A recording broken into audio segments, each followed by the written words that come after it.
In her book, Vegetarianism, Movement or Moment, Donna Mora points out that many people who go vegan unfortunately don't maintain it. And she argues that one way to prevent this is for vegans as a whole to promote an image of veganism that people feel proud to embrace. This month for Vegan Mainstream, I spoke to moderators Tim Geyer and Carolyn Bailey from the Animal Rights Zone Forum. They talked to me about some activists whom they feel are shedding a positive light on veganism, some people that they feel are admirable in the way they present themselves in public and present a good image for vegans. Here's what they had to say.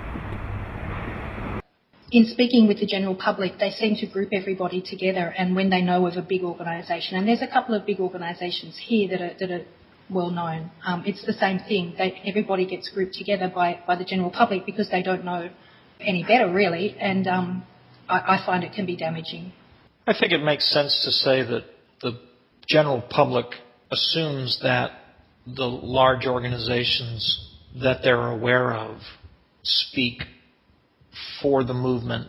And I think that, all people generally tend to condense complex issues and large groups of diverse interests down into manageable, bite-sized pieces. I'm not so sure that the negative reaction that certain groups get because of the things that they do are actually because of the things that they do rather than because of what they're advocating for.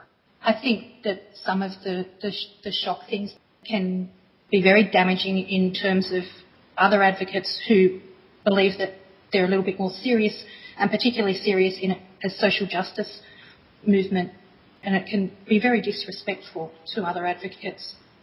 There are a couple of people that come to my mind, and they've both been guests on AR Zone. One of them is Colleen Patrick Goudreau, and the other is Melanie Joy. I've had the opportunity to see Melanie Joy deliver her presentation based on her book. She's very respectful. She comes across as being very thoughtful and very measured in what she says and the way that she says it. And she's very aware of the sorts of things that you're talking about. I haven't had the opportunity to see Colleen Patrick Goudreau in person, but from the interaction that I had with her when she was a guest on AR Zone, I believe that she does that same sort of thing. What's unfortunate, though, is that what happens within the movement, I think, is that people who do that become looked down upon within the movement because they aren't radical enough. So it's sort of sad.